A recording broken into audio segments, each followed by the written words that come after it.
February 26, 1991. The desert of southern Iraq. A sandstorm reduces visibility to just a few hundred yards. Through this blinding curtain of sand and wind, a line of American armored vehicles pushes east, advancing into enemy territory. They are looking for the Iraqi Republican Guard, Saddam Hussein's elite forces, the troops that are supposed to be the best Iraq has to offer. What happens in the next 23 minutes will become one of the most studied battles in military history, a perfect example of how technology, training, and leadership combine to create overwhelming combat superiority. This is not a story about heroic last stands or desperate fighting against impossible odds. This is a story about domination, about one side so completely outclassing the other that the outcome was never in doubt. This is the Battle of 73 Easting, where 9 American M1A1 Abrams tanks and a handful of Bradley fighting vehicles encountered and destroyed more than 160 Iraqi tanks and armored vehicles in less than half an hour. The Iraqis never had a chance. By the time they realized they were under attack, most of them were already dead. This is the story of the most one-sided tank battle in modern history, and what it reveals about the nature of warfare in the late 20th century. To understand 73 Easting, you need to understand the Gulf War and how America got to this point. In August 1990, Iraq invaded Kuwait. Saddam Hussein's military, one of the largest in the world at the time, rolled into the small oil-rich nation and occupied it in a matter of days. The international response was swift. The United Nations condemned the invasion. An international coalition formed, led by the United States, to force Iraq out of Kuwait. Over the next several months, coalition forces built up in Saudi Arabia. By January 1991, there were over 500,000 American troops in the region, along with forces from dozens of other nations. The Iraqis dug in along the Kuwait-Saudi border and in Kuwait itself. They built extensive fortifications. They positioned their best units, the Republican Guard divisions, as a strategic reserve in southern Iraq, ready to counterattack any coalition breakthrough. The coalition air campaign began on January 17, 1991. For 38 days, coalition aircraft pounded Iraqi positions. They destroyed command and control centers, communications networks, radar sites, airfields, and bridges. They attacked Iraqi ground forces, wearing them down through constant bombardment. The air campaign was devastatingly effective. Iraqi forces in Kuwait were battered and demoralized. Their supply lines were cut. Their ability to coordinate defense was shattered, but Saddam's regime survived and his forces remained in Kuwait. Ground forces would be needed to finish the job. The ground war began on February 24, 1991. Coalition forces attacked along multiple axes. The main effort was not a frontal assault into Kuwait, which the Iraqis expected.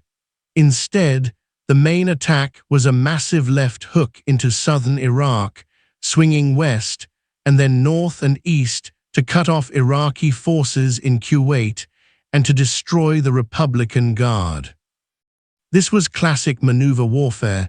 Bypass the enemy's strong points, attack where he is weak, move faster than he can react, destroy his ability to coordinate a response. The American VII Corps, the main striking force, consisted of heavy armored and mechanized divisions. They had M1A1 Abrams tanks, Bradley fighting vehicles, Apache helicopters, and massive artillery support. They were the most powerful ground combat force ever assembled. Leading the way for VII Corps was the 2nd Armored Cavalry Regiment. The 2nd ACR's mission was reconnaissance and security. They were the eyes and ears of the corps. They would advance ahead of the main body, find the enemy, fix them in place, and then the heavy divisions would come up and destroy them. This is the traditional role of cavalry in military operations, going back centuries. Find the enemy, develop the situation. Let the heavy forces deliver the knockout blow. But at 73 Easting, the cavalry would deliver the knockout blow themselves. The 2nd ACR was organized into 3 squadrons, each essentially a self-contained combined arms unit with tanks, Bradleys, scouts, artillery, and support elements. The 2nd Squadron was commanded by Lieutenant Colonel Steve Whitcomb. One of the troops in 2nd Squadron was Eagle Troop, designated E Troop, but known by its radio call sign. Eagle Troop was commanded by Captain H.R. McMaster, a West Point graduate who would later become a general and national security advisor. On February 26, McMaster was a 28-year-old cavalry officer leading his first combat operation. By the end of the day, he would be famous in military circles for orchestrating one of the most perfect small unit actions in modern warfare. Eagle Troop consisted of 9 M1A1 Abrams tanks and 12 Bradley fighting vehicles, along with support vehicles. This was a small force by the standards of the Gulf War. A full armored battalion had about 58 tanks. Eagle Troop had 9, but what they lacked in numbers they made up for in technology, training, and leadership. The M1A1 Abrams was the most advanced main battle tank in the world. It was armed with a 120mm smoothbore cannon that could destroy any tank in existence. It was armored with advanced composite armor that was nearly impervious to the weapons the Iraqis possessed. It was fast, capable of 45 miles per hour across open terrain, and most importantly, it had thermal imaging sights. Thermal sights were the game changer. Traditional tank optics relied on visible light. You had to be able to see the target with your eyes or with optical magnification. This meant that darkness, smoke, dust, and weather significantly degraded your ability to fight. Thermal sights detect heat signatures. They see the hot engine of a tank, the warm bodies of soldiers, the heat differential between a vehicle and the surrounding terrain. Thermal sights work in total darkness. They work through smoke and dust. They work in sandstorms. The Iraqi tanks, mostly older Soviet designs like T-72s and T-55s, did not have thermal sights. They had traditional optics. This meant that in the sandstorm conditions on February 26, the Iraqis were nearly blind. The Americans could see perfectly. The training advantage was just as important as the technology. American tank crews trained constantly. They spent weeks and months at places like the National Training Center in California, fighting realistic force-on-force battles against an opposing force that used Soviet tactics. They practiced gunnery until they could hit targets at long range while moving at high speed. They practiced coordination between tanks and infantry. They practiced responding to enemy contact, maneuvering under fire, using terrain for cover. By the time Eagle Troop arrived in Iraq, every crew member knew his job perfectly. They had rehearsed everything they might encounter. They were ready. The Iraqi forces that Eagle Troop would encounter were from the Tawakalna Mechanized Division of the Republican Guard. These were supposed to be elite troops, better trained and equipped than regular Iraqi army units. But the reality was that by February 26, the Tawakalna Division was already in trouble. They had been under air attack for weeks. They were short on supplies. Their communications were disrupted. Many of their positions had been hit by air strikes or artillery. Morale was low. Some units had already begun to disintegrate, with soldiers deserting or surrendering, but the Tawakalna still had significant combat power. They had hundreds of tanks and armored vehicles. They were dug into defensive positions, and they had orders to fight. On the morning of February 26, the 2nd ACR was advancing east through the desert. The weather was terrible. A sandstorm, called a shamal in the region, reduced visibility to a few hundred yards at best. The sky was orange-brown with suspended dust. The wind howled. For the Iraqis, this was a blessing.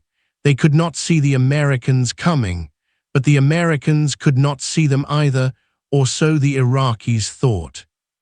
What the Iraqis did not know was that the thermal sights on American vehicles allowed them to see through the storm.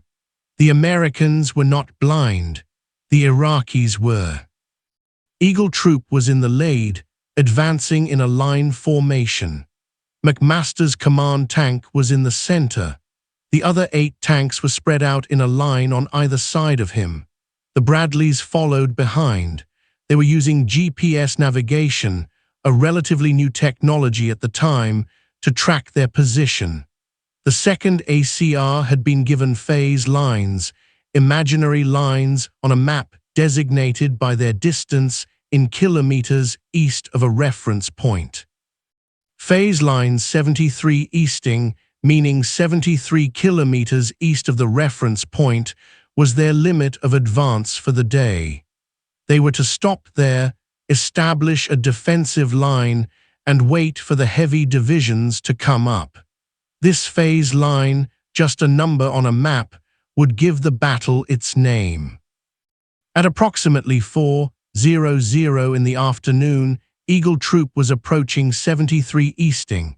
They had encountered scattered enemy contact during the day, destroying a few vehicles and capturing some prisoners, but they had not yet hit the main Iraqi positions. McMaster was in his tank, watching his thermal sights, scanning for threats. Suddenly, through the sandstorm, the thermal display showed vehicles ahead. Lots of vehicles. Iraqi tanks and armored personnel carriers dug into defensive positions, turrets pointed west toward the expected American advance. This was the moment McMaster had trained for. He now had to make instant decisions that would determine whether his soldiers lived or died. The first decision was whether to attack or to report contact and wait for reinforcements. The doctrine said that cavalry units should find the enemy and then let the heavy forces attack. But McMaster looked at the situation and made a different call. The Iraqis were in static positions. They appeared unaware that Eagle Troop was right in front of them. The sandstorm gave Eagle Troop concealment. The thermal sights gave them the ability to see targets the Iraqis could not see. Every advantage lay with the Americans. If Eagle Troop pulled back and waited, they would lose the element of surprise. The Iraqis might reposition or flee. Better to attack now, to hit them before they knew what was happening. McMaster gave the order to open fire. The battle began. The 9 Abrams tanks of Eagle Troop fired almost simultaneously. The 120 cannons roared. The sound was enormous even inside the tanks. The gunners acquired targets on their thermal displays, put the aiming point on the target, and squeezed the trigger. The tank's ballistic computer calculated the range, adjusted for wind and temperature, and fired the round at exactly the right moment to hit the target. The rounds streaked downrange at a mile per second. The Iraqi tanks, their crews sitting inside unaware that they were about to die, exploded. The sabot rounds, long darts of depleted uranium, punched through the Iraqi armor like it was cardboard. The kinetic energy of the penetrator was so great that it turned the inside of the Iraqi tank into an inferno. Ammunition cooked off. Fuel ignited. Turrets were blown off. Some tanks simply erupted in a ball of flame. The Iraqis finally realized they were under attack. Some crews tried to return fire, but they could not see their attackers through the sandstorm. They fired blindly, hoping to hit something. Their rounds went wide. A few Iraqi tanks tried to maneuver to get out of their positions and move. This made them easier targets. The American gunners tracked them with their sights and destroyed them as they moved. Some Iraqi crews abandoned their vehicles and ran. Some Iraqi vehicles tried to retreat, turning away from the American advance. The Abrams tanks pursued, destroying them from behind. The battle was entirely one-sided. The Iraqi tanks never had a chance to fight back effectively. They could not see the Americans. They could not hit what they could not see. Meanwhile, the American gunners were calmly acquiring targets, firing, reloading, acquiring the next target, firing again. The cycle time, the time between shots, was just a few seconds. An experienced crew could fire 4 or 5 rounds per minute. Each round was a kill. The Iraqi vehicles were packed together in their defensive positions, which made them easy targets. There was no room for maneuver. They were sitting ducks. Bradleys joined the fight. These armored fighting vehicles, smaller and lighter than tanks, but still heavily armed, carried 25 chain guns and tow anti-tank missiles. The Bradley crews used their thermal sights to identify targets. The chain guns ripped apart lightly armored vehicles. The tow missiles destroyed tanks. The Bradleys also carried infantry squads. These dismounted soldiers provided security and dealt with Iraqi soldiers who abandoned their vehicles. Some Iraqis tried to surrender. Others tried to fight with small arms. They were quickly overwhelmed. McMaster's tank moved forward, leading the charge. The rest of Eagle Troop followed. They were now past the 73 Easting Phase line, technically beyond where they were supposed to stop. But McMaster made the decision to continue the attack. Stopping in the middle of the enemy position made no sense. Better to push through, destroy everything in front of them, and then consolidate on the far side. This was aggressive leadership, the kind taught at West Point and practiced at the National Training Center. Seize the initiative. Maintain momentum. Do not give the enemy time to recover. The battle became a moving engagement, with Eagle Troop advancing through the Iraqi positions, destroying everything they encountered. The thermal sights revealed target after target. Iraqi vehicles that had been camouflaged or dug in so well that they were invisible to the naked eye showed up clearly on the thermal displays. Heat signatures do not lie. An engine that has been running, even if it is shut off, remains hot for hours. An occupied vehicle is warmer than the surrounding desert. The Americans could see everything. The Iraqis could see nothing. The coordination within Eagle Troop was perfect. McMaster used his radio to control his tanks and Bradleys, assigning sectors of fire, directing movements, ensuring that everyone knew where everyone else was so that there would be no friendly fire. The tank commanders and Bradley commanders executed his orders instantly. This was the result of training and trust. The crews trusted McMaster's judgment. McMaster trusted them to do their jobs. There was no hesitation, no confusion. Everyone knew what to do. At one point during the battle, McMaster's tank and another Abrams found themselves facing Iraqi tanks at extremely close range, less than 100 yards. This is practically point-blank range for tank combat. The two American tanks were moving forward when they crested a small rise and found themselves looking down at Iraqi T-72 tanks in revetments. The American gunners reacted instantly, firing on the move. The stabilization system on the Abrams allowed it to fire accurately while traveling at speed over rough terrain. This was another technological advantage. The Iraqi tanks had less sophisticated stabilization. They had to stop to shoot accurately. The American tanks could shoot while moving. In this close-range encounter, the Americans destroyed the Iraqi tanks in seconds. The Iraqi crews did not have time to traverse their turrets to engage. The lethality of the Abrams tank in this battle cannot be overstated. The 120 mm cannon fired several types of ammunition.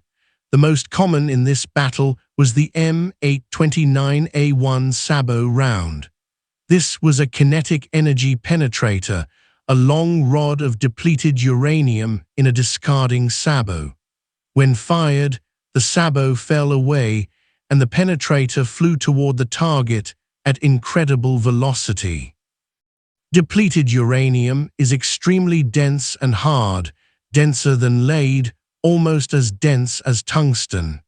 When the penetrator hit the armor of an Iraqi tank, the kinetic energy was so great that it simply punched through. The penetrator would enter the tank, creating a jet of molten metal and fragments that killed the crew and ignited ammunition and fuel. The Iraqi tanks, mostly T-72s, T-55s, and some Chinese-made tanks, had armor that was designed to resist weapons from the 1970s. It was no match for the Abrams cannon and ammunition. The Iraqi return fire was ineffective, not just because they could not see their targets, but also because their weapons could not penetrate the Abrams armor even when they did hit. There are reports that some Iraqi tanks did fire at Eagle troops' tanks. A few rounds hit. They bounced off. The composite armor on the Abrams, a classified mixture of steel, ceramics, and depleted uranium, was proof against anything the Iraqis had.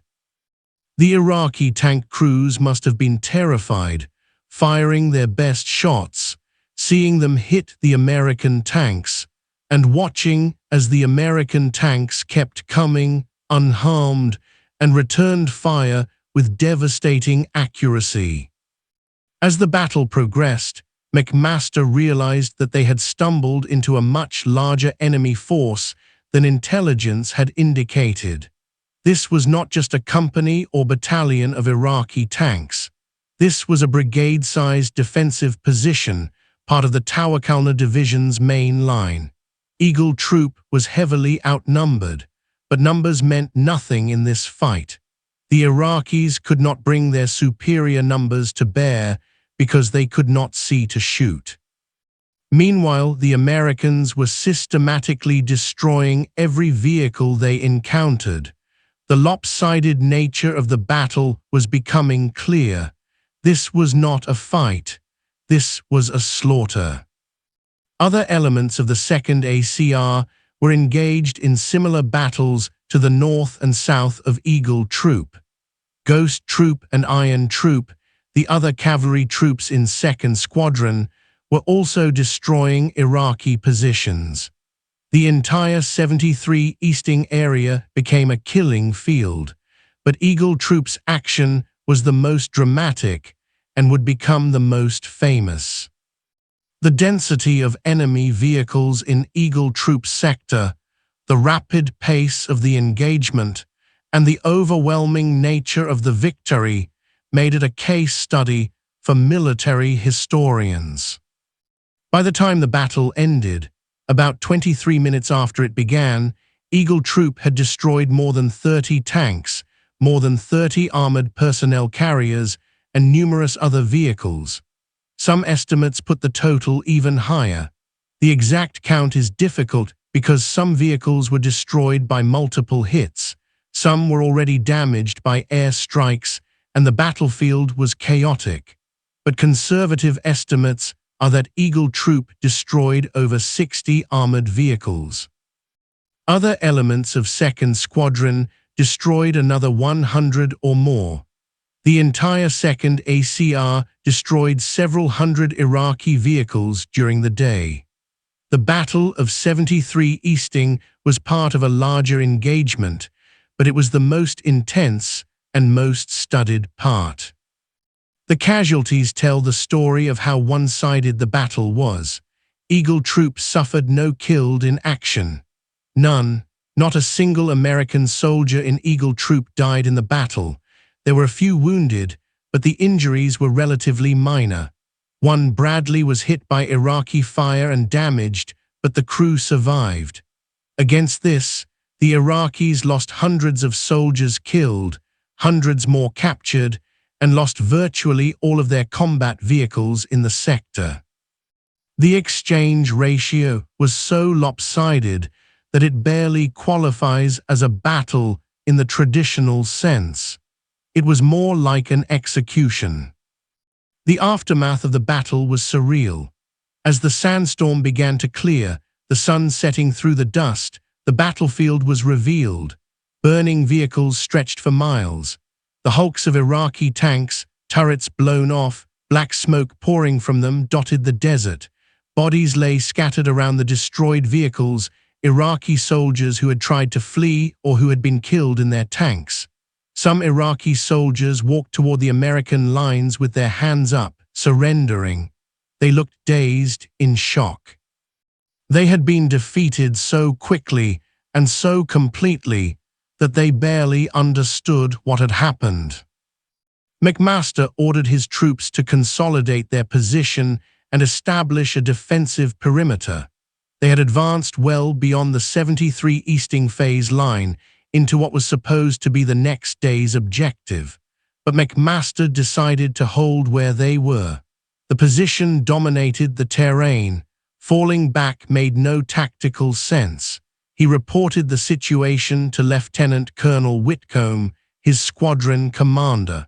Whitcomb approved the decision. The rest of 2nd Squadron came up and established positions along the line. They had smashed through the Tawakalna Division's defenses and now held the ground they had taken. The tactical success of 73 Easting was immediately recognized, but the broader significance took longer to understand. This battle represented something new in warfare. It was the first time that a military force using advanced thermal imaging, GPS navigation, composite armor, and sophisticated fire control systems had encountered an enemy force using older technology. The result was a massacre. The Iraqis were not cowards. They were not poorly trained by Third World standards. The Republican Guard was supposed to be capable, but they were fighting with 1970s technology and tactics against an enemy from the future. It was not a fair fight. It was never going to be a fair fight.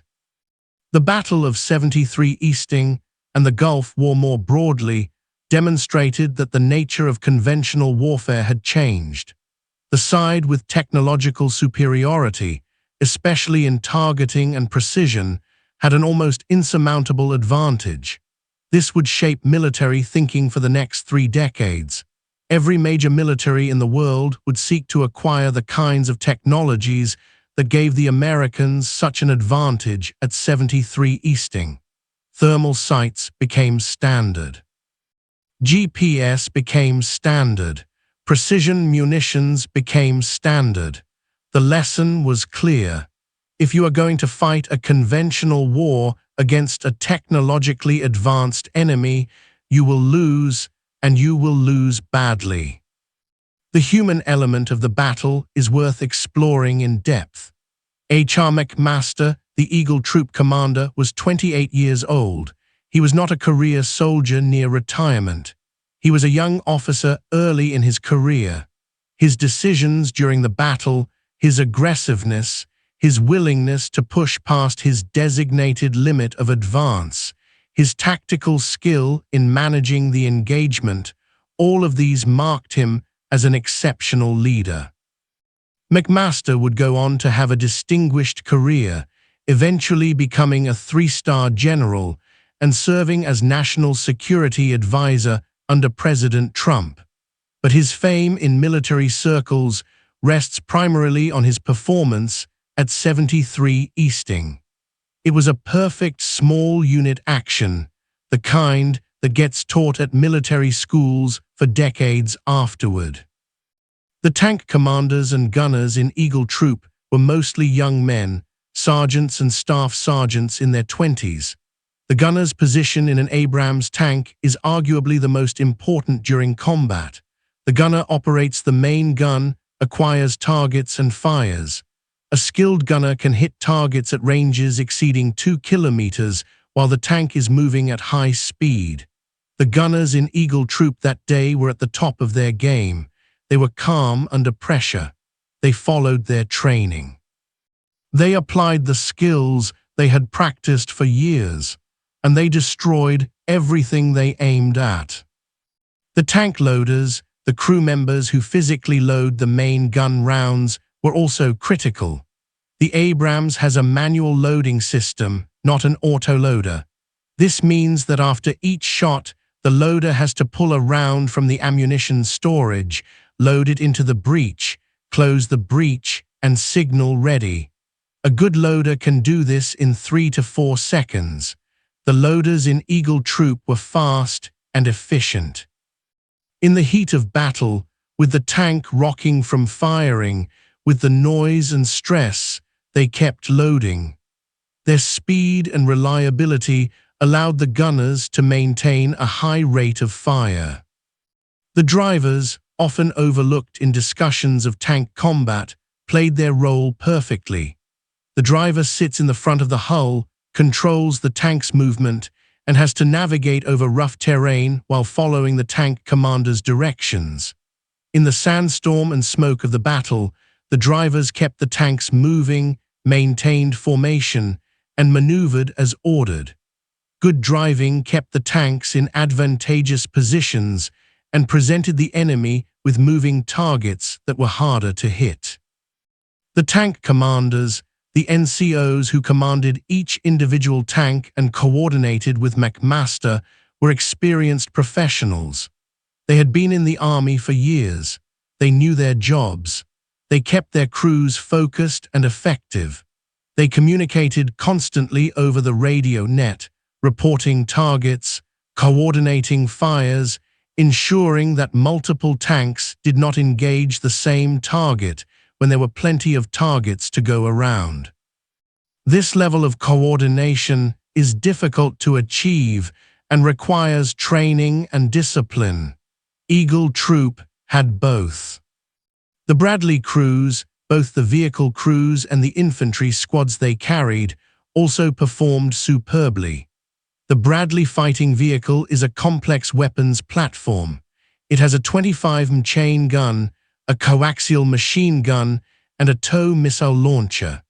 The Bradley commander has to choose which weapon system to use against which target, aim accurately, and fire effectively, all while coordinating with the tanks and other Bradleys. The infantry squads, when dismounted, provided local security and dealt with enemy infantry. Their presence allowed the tanks and Bradleys to focus on vehicle targets without worrying about Iraqi infantry sneaking up with anti-tank weapons. The intelligence picture that Eagle Troop had going into the battle was incomplete, which is normal in war. Intelligence had indicated that there were Iraqi forces in the area but had underestimated their strength. Eagle Troop expected to encounter a battalion-sized force. They actually encountered a brigade. This meant they were outnumbered by an even greater margin than they thought, but it did not matter. The technological and training advantages were so great that numerical superiority was irrelevant. This is a recurring theme in modern warfare. Superior numbers do not guarantee victory if the other side has overwhelming advantages in other areas. The Iraqi perspective on the battle is harder to reconstruct because so few Iraqi soldiers from that sector survived to give accounts, and those who did survive were often reluctant to talk about such a one-sided defeat.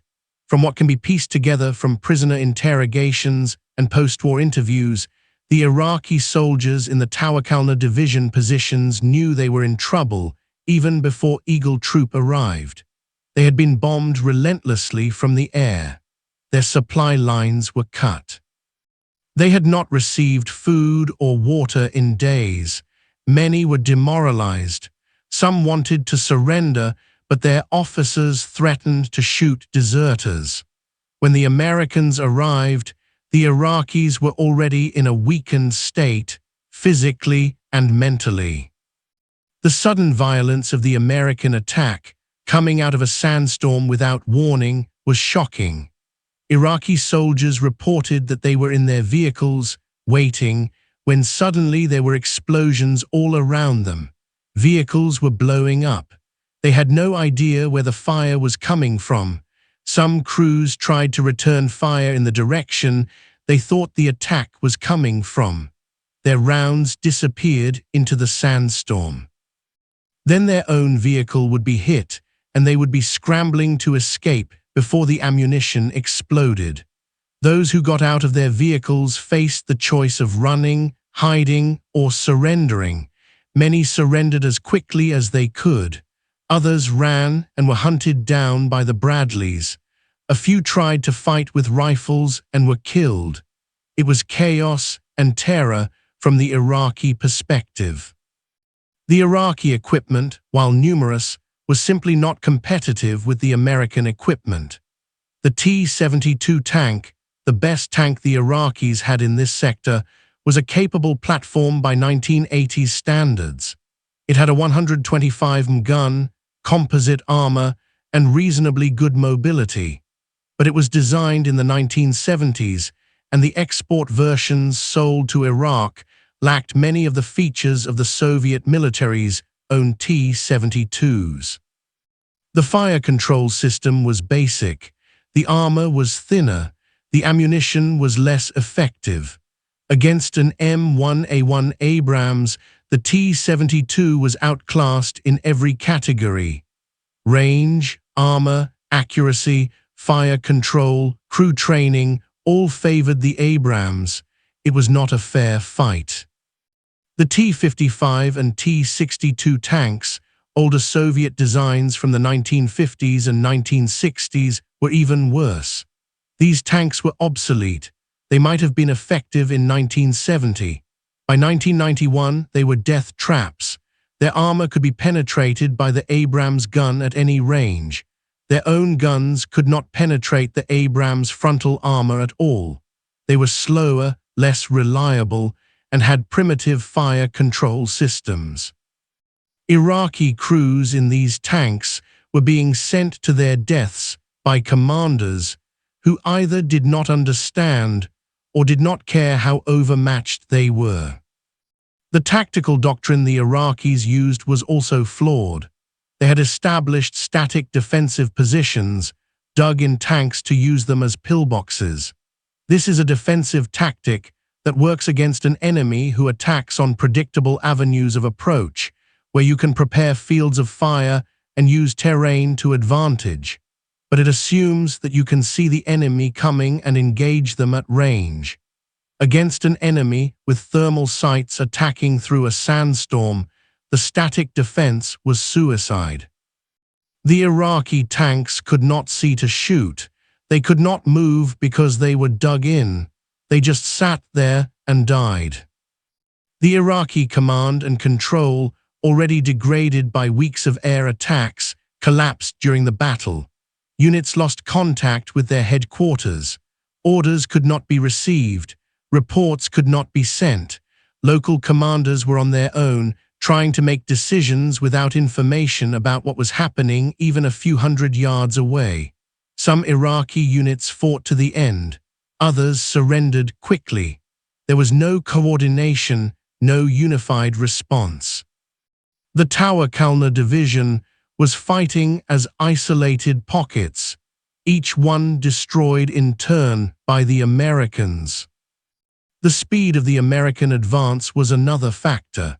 The Iraqis expected a more methodical attack, with the Americans advancing slowly, consolidating positions, bringing up supplies. Instead, The 2nd ACR and the heavy divisions behind them moved at a pace that the Iraqis could not match. The American logistical system, with fuel trucks, ammunition carriers, and maintenance vehicles keeping pace with the combat units, allowed sustained high-tempo operations. The Iraqis could not keep up.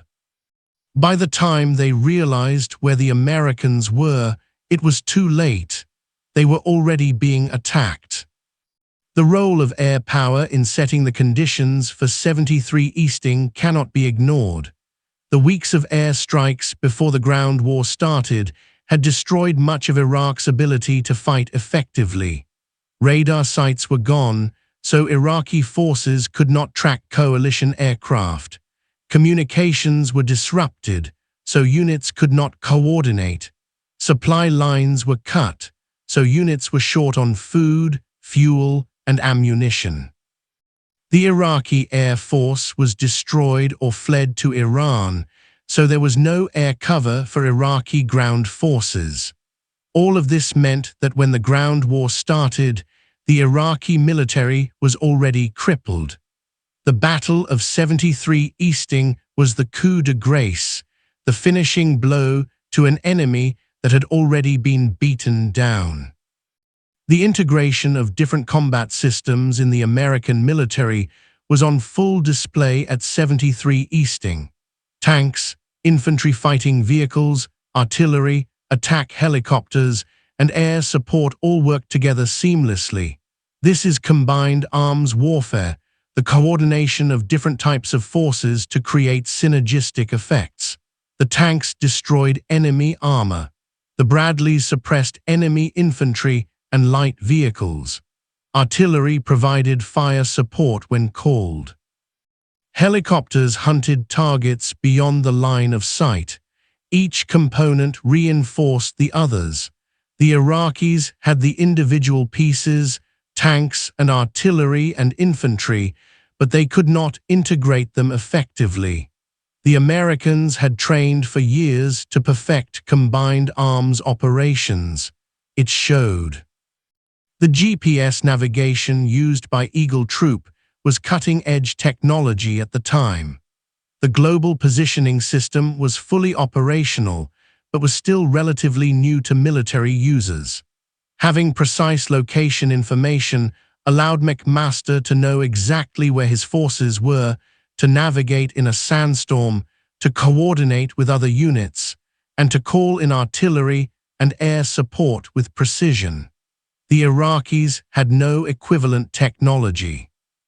They navigated by map and compass, which is difficult in a featureless desert, especially in a sandstorm.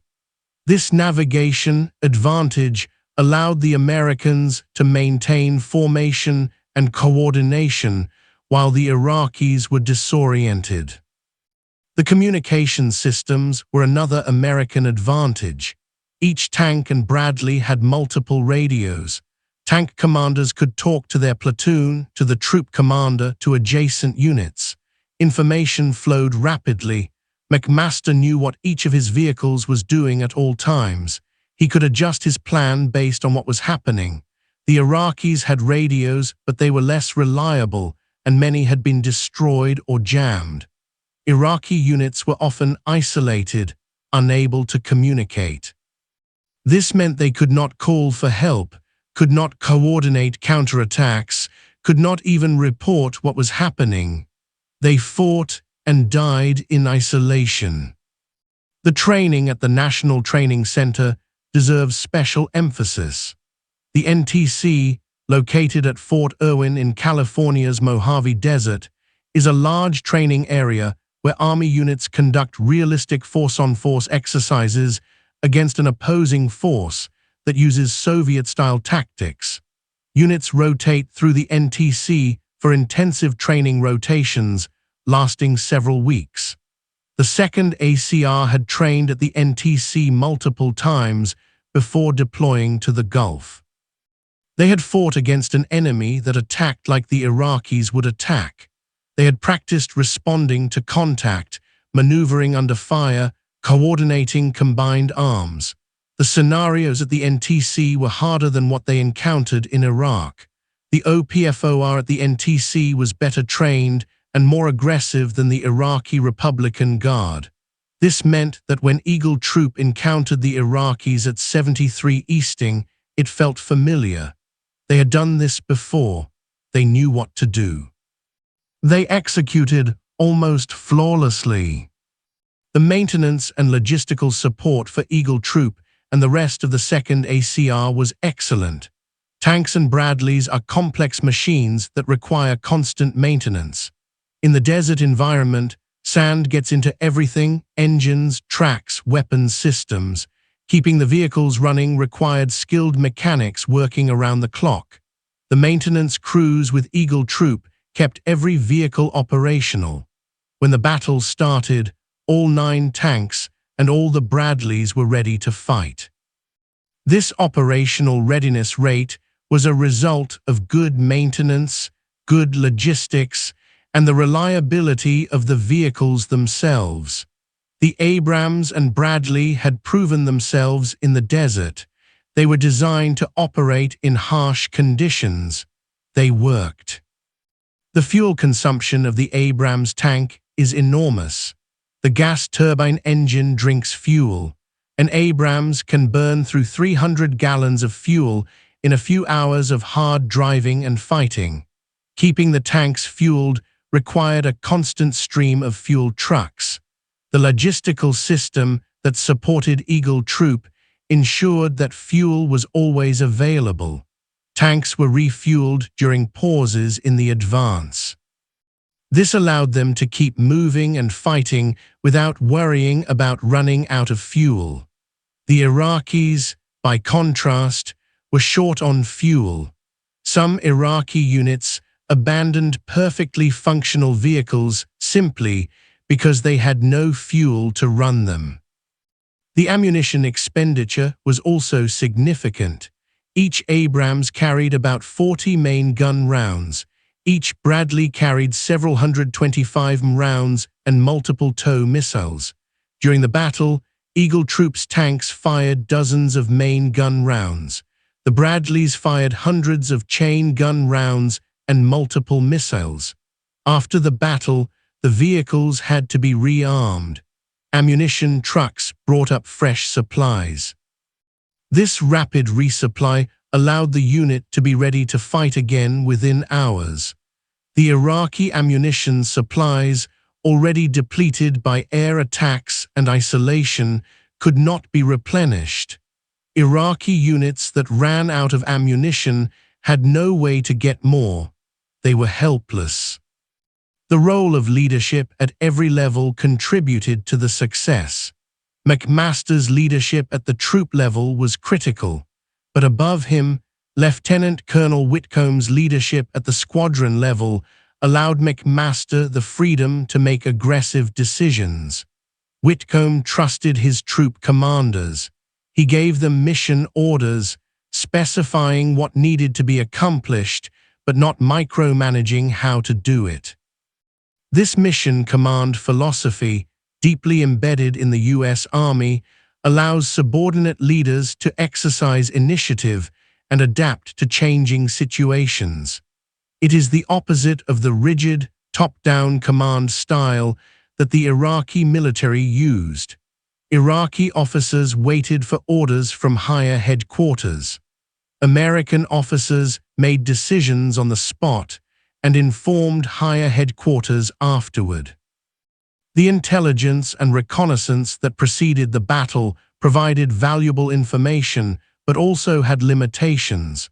Satellite imagery, signals intelligence, and human intelligence gave a general picture of Iraqi dispositions, but the exact location and strength of units were often unclear. The 2nd ACR's mission was to develop this information, to find the enemy and determine what they were facing.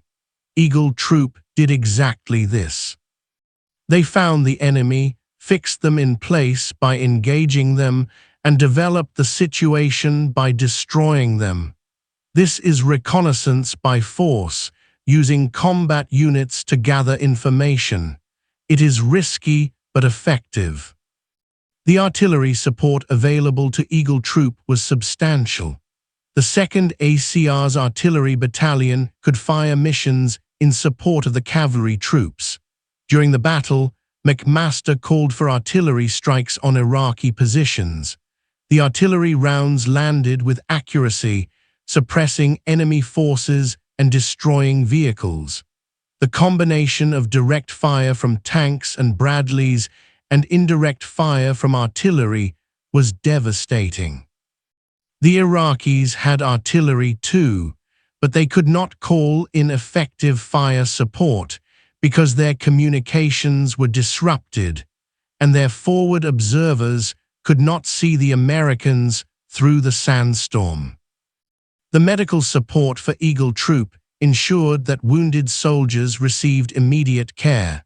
Combat medics were attached to the troop. Medevac helicopters were on call. The few American wounded from the battle were evacuated quickly and received treatment. This medical support improved morale. Soldiers knew that if they were wounded, they would be taken care of. The Iraqis had less effective medical support. Wounded Iraqi soldiers often had no way to get treatment. Many died from wounds that could have been treated if medical care had been available. The psychological impact of the battle on the Iraqi forces was profound. Those who survived were traumatized. They had been hit by an enemy they could not see, with weapons they could not defend against. Their friends and comrades were killed in front of them. Their vehicles, which they had been told were formidable weapons, were destroyed with ease. The survivors' morale was shattered. Many surrendered at the first opportunity. Others deserted, abandoning their units and trying to make it home on foot. The Tawakalna Division, after 73 Easting and similar battles, ceased to exist as an effective fighting force. The American soldiers, by contrast, were confident after the battle. They had faced the enemy and dominated. This boosted morale across the 2nd ACR and VII Corps. Soldiers knew they had superior equipment and training. They knew they could win. This confidence was justified. Over the next several days, the coalition ground forces would complete the destruction of Iraqi forces in Kuwait and southern Iraq. The war would end in a decisive coalition victory after just 100 hours of ground combat. The lessons learned from 73 Easting influenced military thinking worldwide. The U.S. military studied the battle extensively. Videos from some of the thermal sites were preserved and are still used in training. The battle became a case study in how to conduct armored warfare with modern technology. Foreign militaries also studied the battle. The Russians, who had supplied much of Iraq's equipment, realized that their export models were hopelessly outclassed. The Chinese, watching closely, accelerated their own military modernization programs. European militaries upgraded their tanks and adopted thermal sights. Everyone wanted the technologies that had given the Americans such an overwhelming advantage. The Battle of 73 Easting also raised questions about the future of armored warfare. Some analysts wondered if the tank was becoming obsolete. If thermal sights and precision weapons made tanks so vulnerable, was there still a role for massed armor on the battlefield? The answer, as later conflicts would show, is yes, but with caveats. Tanks remain powerful weapons, but they must be properly supported, must have air superiority, and must face an enemy that does not have equivalent technology. The tank is not obsolete, but the dominance of armor is not guaranteed. It depends on context. The ethical and legal aspects of the battle are worth considering. Was 73 Easting a fair fight? Obviously not. Should it have been? This is a strange question when applied to warfare. The goal of military forces is to win, not to fight fair. The U.S. military's technological superiority was the result of decades of investment in research, development, and procurement. The training superiority was the result of a professional, volunteer military that emphasized education and preparation. The Iraqis could have invested more in their military, could have trained harder, could have adopted better tactics. They did not. They paid the price. In war, there is no referee to enforce fairness. There is only victory and defeat. The question of whether the Gulf War and battles like 73 Easting were necessary is more complex and contentious. Iraq's invasion of Kuwait was clearly illegal and unjustified. The international response was appropriate, but the scale of the response, the overwhelming force used, and the completeness of the victory raised questions. Was it necessary to destroy the Iraqi military so thoroughly? Could the same objectives have been achieved with less violence? These are political and strategic questions without clear answers. What is clear is that militarily, the coalition forces executed their mission with great skill and minimal casualties to themselves. The humanitarian concerns about the battle are limited because it was a military engagement between combatant forces. This was not a case of civilians being caught in crossfire. The Iraqi soldiers at 73 Easting were legitimate military targets. They were armed, in uniform, and in defensive positions. The Americans fired on them in accordance with the laws of war. The lopsided nature of the casualties might seem excessive, but in war, the side that wins decisively suffers fewer casualties than the side that loses. The goal of military forces is to win while protecting their own soldiers. Eagle Troop accomplished this. The aftermath for the Iraqi survivors was grim. Thousands of Iraqi soldiers from the Tawakalna Division and other units were captured. They were held in temporary prison camps in the desert. Conditions were harsh, but not deliberately cruel. The coalition forces were overwhelmed by the number of prisoners. Eventually, most were released and returned to Iraq. They came home to a country devastated by war and facing international sanctions. Many of these soldiers, the survivors of battles like 73 Easting, would fight again a decade later when the U.S. invaded Iraq in 2003. But in that war, the Iraqis would not try to fight conventionally. They had learned that lesson. Instead, they would turn to insurgency and guerrilla warfare, the only methods that seemed to offer any chance against American military power. For the American soldiers who fought at 73 Easting, the battle became a defining moment in their lives. They had participated in one of the most one-sided victories in military history. For many, it was their first and only combat experience. The Gulf War was short. Within weeks of 73 Easting, the war was over and troops were returning home. The veterans of Eagle Troop were celebrated. McMaster received the Silver Star for his leadership. Other soldiers received awards for their performance. They had done their jobs perfectly. They had faced the enemy and won decisively. This is what military forces train for, the moment of combat where training and technology and leadership all come together to achieve victory. The long-term impact of 73 Easting on the participants varied. Some left the military after their service obligation and returned to civilian life. Others made careers of the military, rising through the ranks. McMaster, as mentioned, became a general. Others became senior NCOs, passing on their experience to the next generation of soldiers. The memory of the battle stayed with all of them. In interviews years later, veterans of Eagle Troop described the battle with clarity and detail. It was a day they would never forget, the day they fought and won one of the most perfect small unit actions in military history. The technological trajectory that began with 73 Easting continues today. The thermal sights that were cutting edge in 1991 are now standard on virtually every military vehicle in the U.S. inventory. GPS navigation is ubiquitous. Precision weapons have become even more precise. The trend is toward greater integration of sensors, communications, and weapons systems.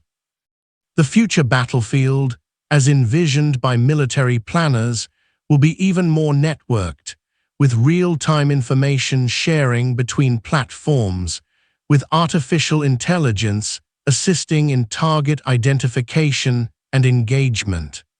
The lessons of 73 Easting, that information dominance and technological superiority create overwhelming advantages, continue to guide military development. But there are limits to technological dominance, as subsequent wars have shown.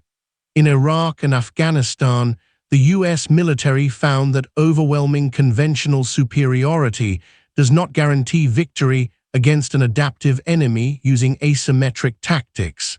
Insurgents and terrorists do not fight tank battles. They use improvised explosive devices, ambushes, suicide bombings. Against these tactics, thermal sights and armor provide less advantage. The broader strategic lesson is that tactical and technological superiority, while essential, are not sufficient by themselves. Military force must serve political objectives. If the political objectives are unclear or unachievable, then even the most perfect tactical victories become meaningless. The Battle of 73 Easting represents a moment in time, a particular kind of warfare that may not be seen again. It was a conventional tank battle between two large mechanized forces, one using 1990s technology and the other using 1970s technology. The result was predictable. Future conflicts between major military powers, if they occur, will likely involve both sides having relatively modern technology. The outcomes may be less one-sided. Or future conflicts may avoid conventional battle altogether, fought instead in cyberspace, in space, with drones and robots rather than manned vehicles. The era of the tank as the dominant weapon on the battlefield may be ending.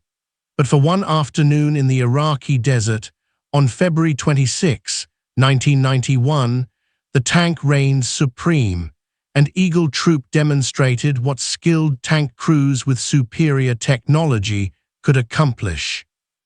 The story of 73 Easting is ultimately a human story. It is about the young men who climbed into their tanks and Bradleys that day, knowing they would face combat. It is about the decisions they made under pressure.